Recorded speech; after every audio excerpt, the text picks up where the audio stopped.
Hello and welcome to the English Chats podcast. I'm your host, John Carlos, and on this channel, we talk about different topics to help you improve your English skills. Whether you're learning new vocabulary, improving your pronunciation, or boosting your confidence in conversations, we've got you covered. Today, we're diving into one of the most important skills for any language learner, communication. In this episode, we'll explore some practical tips on how to improve your communication skills in English so you can speak more confidently in any situation. Okay, so ready to unlock some next level communication skills? I think we all want to sound a little bit smoother. Exactly. Like, who doesn't want to be that person who just captivates a room? You know? Totally. And today we're diving into some really cool advice to help us get there. We've got tips from a YouTube expert who coaches like CEOs and TED Talk speakers on how to be crazy articulate. But we're also mixing in insights from this super down-to-earth podcast for people learning English as a second language. It's a fascinating combo, actually, because there's so much overlap. Right, because at the end of the day, good communication is good communication, whether you're fluent or still learning the ropes. Exactly. One thing that jumped out from the YouTube expert was this whole verbal brand concept. Oh, yeah, that was interesting. It's like we don't really think about it, but we all have a certain way we speak, those go-to phrases, a rhythm to our words. That's true. Like a fingerprint, almost. And this expert is all about making that more intentional. Not in a fake way, but like understanding what works, what aligns with our goals, and making conscious choices about the language we use. It's about owning it, refining it, making it work for you. So it's less about trying to sound like someone we're not and more about like amplifying our own authentic voice. Exactly, like finding your most articulate self, if that makes sense. It totally does. And he gives some great examples. Like, instead of saying something is really popular, you could say it's gaining traction. Or instead of a certain way of thinking, you could say schools of thought. Right. Suddenly you sound like a professor or something. It's subtle, but those small shifts in language can make a big difference. Okay, but how do we actually do that? Because we all have our crutches, those overused words and phrases. Oh, absolutely. The expert actually calls them bucket words. Bucket words! I love that. Yeah. And he said, those go-to words that we all have, they can make us sound, well, a bit unpolished. Ugh, tell me about it. Like, I am the queen of literally. I use it way too much. It's embarrassing. We all have them. He said he used to overuse the word bucket itself. No way. The irony. Right. So he actually made a conscious effort to replace it with assemble, and he said it instantly made his communication feel sharper, not fancier, just more precise. Assemble versus bucket. That's such a good example. Because it's not about trying to sound pretentious. Right. It's about choosing words that elevate your message, but without being overly complex. Okay, but how do you even figure out what your bucket words are in the first place? He had a few ideas about that. Okay, good, because I need all the help I can get. Well, self-awareness is key. Mm-hmm. He suggests, like, recording yourself speaking or asking friends for honest feedback. Whew, that's brave. Or even just, use your notes app to jot down words or phrases that you catch yourself overusing. Just shining a light on those verbal crutches that we tend to lean on without realizing it. Okay, so we're on a mission to identify our verbal crutches and swap out those bucket words. What else should we be thinking about as we, level up our communication game? Well, he talked about this other really important piece, lexical gaps. Basically, these are gaps in our vocabulary that prevent us from expressing ourselves as clearly as we could. Oh, lexical gaps. That sounds intimidating. It's a fancy term, but it's something we've all experienced. Like when you totally understand something in your head, but you just can't find the words to explain it. Exactly. It's like trying to assemble a piece of furniture, but you're missing, crucial screws and bolts. You end up with something that kind of works, but is super wobbly and took way longer than it should have. I've totally been there. And in a conversation, that can make you feel and probably sound less intelligent, even if you actually know your stuff. Right. It's all about having the right tools for the job, which, in this case, is the right vocabulary. So it's not just about knowing more words. It's about knowing the right words. Exactly. It's about being strategic with your vocabulary. Like, if you always find yourself stumbling when you try to talk about, say, technology or finance. Or like art history, which I always butcher. Exactly. That's a sign that you might need to, beef up your vocabulary in that area. So instead of randomly memorizing a dictionary, you're like a word detective, seeking out new and interesting ways to express yourself. Oh, I like that. Because it's not just about recognizing a word when you see it on the page. It's about actually being able to use it naturally in conversation. Exactly. And that takes practice, but it's totally doable. Okay, but what are some practical ways to actually do that? Aside from reading the dictionary cover to cover, which, no thanks. Well, reading widely is definitely key, but also paying attention to how language is used. Like, notice the words authors use, the way speakers phrase things. And don't be afraid to use tools like a thesaurus or even something like ChatGPT to find more precise or nuanced ways to say what you want to say. So we're not just passively reading, but actively thinking about the language. Exactly. Make it a game. Like if you're reading a news article and you come across a word you don't know, take a minute to look it up and then try to use it in a sentence. The more you use a word, the more natural it will become. Okay, that makes a lot of sense. But what about the mental side of all this? Like, even when I do know the right word, I sometimes hesitate to actually use it in conversation. I don't want to sound pretentious or awkward. And that's totally normal. I think we've all been there. But that's actually where those insights from the English Learning Podcast come in really handy. They talk a lot about the mindset you need to have when you're learning a new language, and I think it applies perfectly here. Okay, so tell me more about this language learning mindset.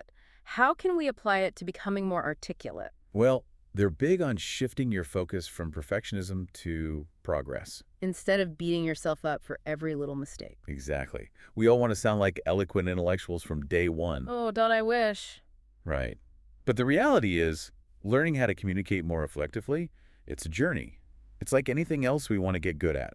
So it's more about the process than the destination. Right. Exactly. And just like with any journey, there are going to be bumps along the way. You're going to stumble, you're going to mispronounce words, you're going to say things that make you cringe a little bit later. Okay, so we need to embrace the cringe. Embrace the cringe because it's all part of the process. I love that. Permission to cringe. Okay, so we're ditching perfectionism, embracing the journey. Anything else? Yeah.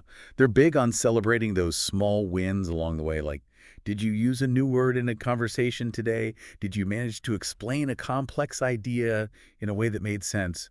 Those are all victories, even if your grammar wasn't absolutely perfect. It's so true. It's like, why are we so quick to focus on the negatives? We need to celebrate the wins more. Exactly. You know, I think that's something I really need to work on because I am the queen of being hard on myself. It's like one little mistake and I feel like I'm back at square one. Well, think of it this way. Every time you successfully communicate something, even if it feels a little awkward, you're reinforcing those pathways in your brain. Yeah. You're literally rewiring your brain to be a better communicator. Whoa, we're rewiring our brains just by talking. Exactly. Okay, that makes those little victories feel a lot more significant. They are. They really are. Okay, so we're thinking about our verbal brand, we're ditching our bucket words, we're embracing those lexical gaps, and we're shifting to a more growth-oriented mindset. This is a lot to process. It is a lot, but it's all about those small, consistent efforts over time. And that's something both of our sources emphasize. You don't need to spend hours and hours every day to improve your communication skills. Even a few minutes here and there can make a huge difference. It's the micro-learning approach, and I think it's brilliant. Okay, tell me more about this micro-learning approach, because I think that's something that holds a lot of people back from, like, pursuing language learning or working on their communication skills. It feels overwhelming. Right. But it doesn't have to be. It's all about fitting those little bursts of practice into your existing routine. Like, instead of saying, I don't have time, you look for those pockets of time throughout your day. Like, listen to an English podcast on your commute, read an interesting article during your lunch break, even practice vocabulary flashcards while you're waiting in line at the grocery store. Okay, I love that. So it's about reframing what practice looks like. Exactly. Make it a part of your life, not just another thing you have to do. Because let's be real, if it feels like a chore, we're probably not going to stick with it. Exactly. And there are so many fun and engaging ways to incorporate this stuff into your life without it feeling like a burden. Okay, I am on board with that. So we're ditching the all or nothing mentality and looking for those little moments throughout the day to level up. Exactly. It all adds up. And while we're on the subject of fitting things in, what about all those everyday conversations we have, like with our friends, family, colleagues? I feel like it's easy to dismiss those as not real practice. But I feel like the podcast had some interesting thoughts on that. They did. They were all about using everyday conversations as opportunities for growth. Even if you don't live in an English-speaking country, you can still find ways to practice.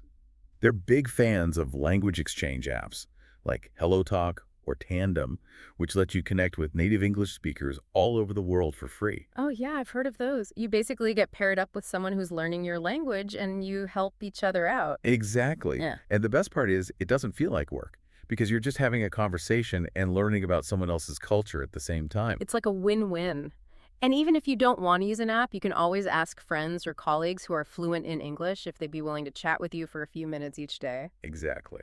Okay, so many good ideas. It's all about creating those immersive environments wherever you can. I love it. And speaking of immersive environments, what about that shadowing technique they talked about? Oh yeah, shadowing, that's a good one. It's basically where you listen to a recording of a native English speaker and try to imitate them in real time. Like you're their shadow, mimicking their every word. Exactly. It's like a workout for your tongue and ears. Oh, wow. Yeah, I can see how that would be both challenging and effective. it is.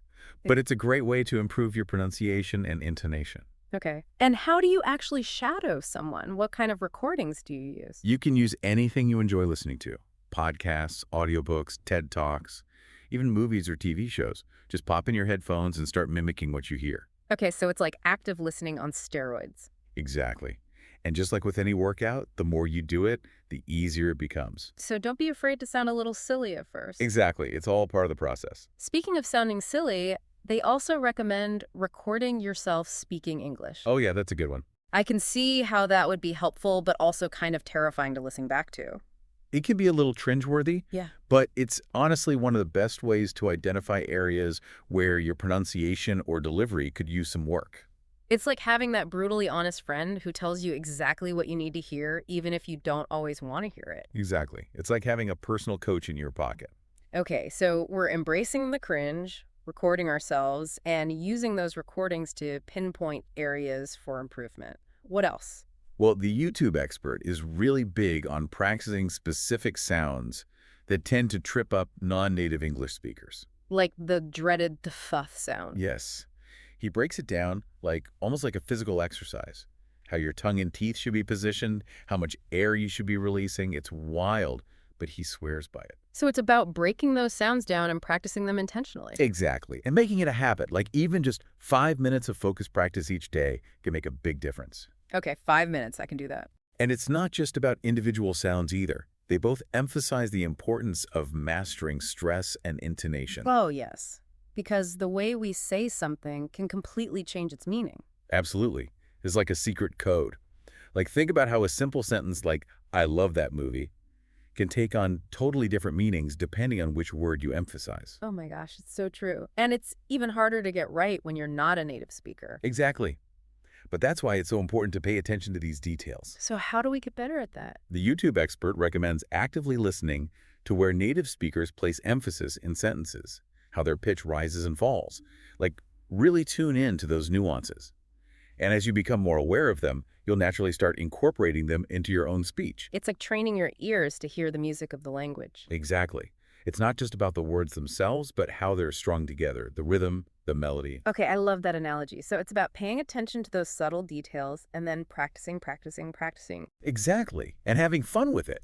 Because at the end of the day, that's what it's all about. It's so true. It's like we're so hard on ourselves when we don't nail it on the first try, but that's how we learn, right? Of course. It's like any skill. Like, remember when you finally learned how to ride a bike? Oh, yeah. All those wobbly, frustrating attempts. Totally. And then suddenly... You're off. Yes, you're off. And it's like magic. Exactly. And the thing is, it's the same with language. Each time you successfully use a new word, each time you express yourself clearly and confidently, it's like you're reinforcing those pathways in your brain, making it easier to do it again next time. So we're essentially rewiring our brains one conversation at a time. Exactly. I love it. But speaking of time, I think a lot of us put off working on these skills because we think we need to carve out hours and hours for practice. Yeah, it feels overwhelming. Yes. But the English Learning podcast made a really good point about microlearning. What's their take on that? They're all about those small, consistent efforts. They say even just 5-10 minutes here and there can make a huge difference. Okay, that is genius. Because we can all find 5 minutes? Exactly. So instead of saying, I don't have time to learn a new language, or I don't have time to improve my communication skills, you find those pockets of time throughout your day. Give me some examples. Okay, so listen to an English podcast on your commute. Okay. Read an article during your lunch break, Yeah. or even just, practice vocabulary flashcards while you're waiting in line at the grocery store. Okay, that is so smart because I'm definitely guilty of wasting time on my phone when I could be doing something so much more productive. It's amazing what you can accomplish when you start looking for those little opportunities throughout your day. It's so true. So we're talking about incorporating those micro-learning moments. We're thinking about our verbal brand. We're ditching those pesky bucket words. We're embracing the lexical gaps. It's a lot. But even if you just pick one or two of these things to focus on, you're going to see results. Okay, that makes me feel better. So what should we tackle next in our quest to become more articulate? Well, the podcast also had some really interesting thoughts on the importance of real-world conversation practice. Okay, because I feel like that's where the rubber meets the road, right? Exactly. It's one thing to know all the right words and phrases, All right. but it's another thing entirely to be able to use them naturally and confidently in conversation. Right, because conversations don't come with a script. Exactly. So how did they recommend getting that real-world practice? Well, they're big fans of those language exchange apps like, what are they called? Oh, like HelloTalk or Tandem? Yes, those. They're great because they let you connect with native English speakers from all over the world, and you can practice speaking with them for free. Oh, that's amazing because you're getting that real-world conversation practice, but you're also, like, getting to connect with people from different cultures. Exactly. It's a win-win. I love that. Okay, so we've got language exchange apps. What if you're not really into the whole app thing? Totally understandable. They also suggested just asking friends or colleagues who are fluent in English if they'd be willing to chat with you for a few minutes each day. Oh, that's a great idea. Most people are happy to help. Exactly. And it doesn't have to be anything formal. Just grab coffee, chat about your day, whatever feels natural. I love it. It's all about creating those immersive environments wherever you can. Exactly. Okay, so we're talking about language exchange apps, casual conversations with friends.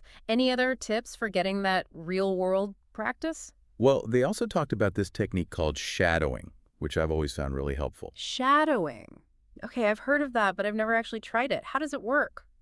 So basically, you listen to a recording of a native English speaker and you try to imitate them in real time, like you're their shadow, mimicking their every word and intonation. Oh, wow. That sounds intense. It can be a little tricky at first, but it's a really effective way to improve your pronunciation and get a feel for the natural rhythm and flow of the language. Okay, so it's like active listening, but on steroids. Exactly. Yeah. And the best part is you can do it anywhere. Okay, so walk me through it. What do I need? All you need is a recording of something you enjoy listening to. It could be a podcast, an audiobook, a TED Talk, even a movie or TV show. Okay, got it. And then you just pop in your headphones and start mimicking what you hear, paying close attention to things like pronunciation, intonation, and pacing. So it's like I'm not just passively listening, I'm actively trying to embody the way they're speaking. Exactly. Yeah. It can feel a little strange at first, Yeah. but I promise it's a game changer. Okay, I am adding that to my list. Shadowing, check. What else? Well, they also recommended recording yourself speaking English, which can be a little scary, but it's honestly one of the best ways to identify areas where you can improve. Oh man, I hate the sound of my own voice. But I totally get why it's helpful. Right. It could be a little cringeworthy to listen back to yourself, but think of it like this. It's like having a personal speech coach in your pocket, pointing out those little things you might not even realize you're doing. Okay, I'm convinced. I'm going to embrace the cringe and hit that record button. It's like you can tell me to improve my posture all day long, but it's not until I see a picture of myself slouching that I'm like, oh, okay, I see the problem. Right. It makes it real. Exactly. So we're embracing the cringe, we're hitting record, we're using those recordings to pinpoint areas for improvement.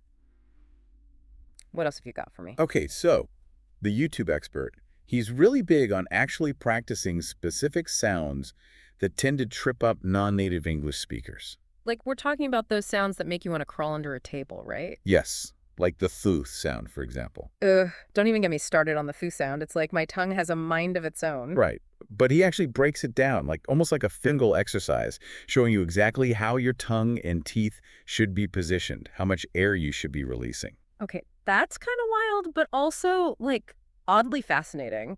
Right. It sounds crazy, but he swears by it. And the thing is, it makes sense because once you understand the mechanics of a sound, it's so much easier to reproduce it accurately. Okay, I'm kind of into it. So It's all about breaking those sounds down and then just practicing them over and over again. Exactly. Like anything else, repetition is key. But even just 5 minutes of focused practice each day can make a difference. Okay, 5 minutes, I can handle that. Exactly. It doesn't have to be this big, overwhelming thing. Just find little pockets of time throughout your day to focus on those tricky sounds. I love it. So it's like we're training our mouths the same way we train our bodies at the gym. Exactly. Consistency is key. So true. Okay, so we've got our sound drills down. What else should we be thinking about? Well, both the YouTube expert and the podcast hosts, they really emphasize the importance of mastering stress and intonation, too. Oh, yes. Because we all know how much the way we say something can change its meaning. Exactly. Like, think about how many arguments have started because of a misinterpreted text message. Oh my gosh, so many. It's like tone of voice is everything, but it's so hard to convey that in writing. Exactly. But even in spoken English, if your stress and intonation aren't on point, it can lead to misunderstandings. It's true. I've definitely had moments where I thought I was being perfectly clear, but then I could tell the other person was totally misinterpreting what I was saying. It was so frustrating. It's the worst. But the good news is, this is something you can improve with practice. The YouTube expert, he suggests really paying attention to where native speakers place emphasis in sentences, how their pitch rises and falls. So it's like I need to become a student of conversation. Yes, exactly. Like really tune in to the music of the language. I love that, the music of the language. So it's about paying attention to those subtle nuances and then just trying to imitate them. Exactly. And don't worry if it feels a little awkward at first. It Yeah. will, but the more you do it, the more natural it will become. That's encouraging because I think sometimes we get so caught up in trying to be perfect that we forget to just have fun with it and allow ourselves to be beginners. So true. And that's what it's all about, right? Totally. Learning and growing and having fun while we're at it. Exactly. It shouldn't feel like a chore. It should be exciting. I love that. Wow, we have covered so much ground today. From crafting our verbal brand to banishing those bucket words to embracing those lexical gaps and even tackling those tricky sounds, my brain is officially full. Mine too, but it's a good full. Yeah. Like I'm feeling inspired to step up my communication game. Me too. So, dear listener, as you're going about your day, think about one small action you can take today to put this knowledge to work.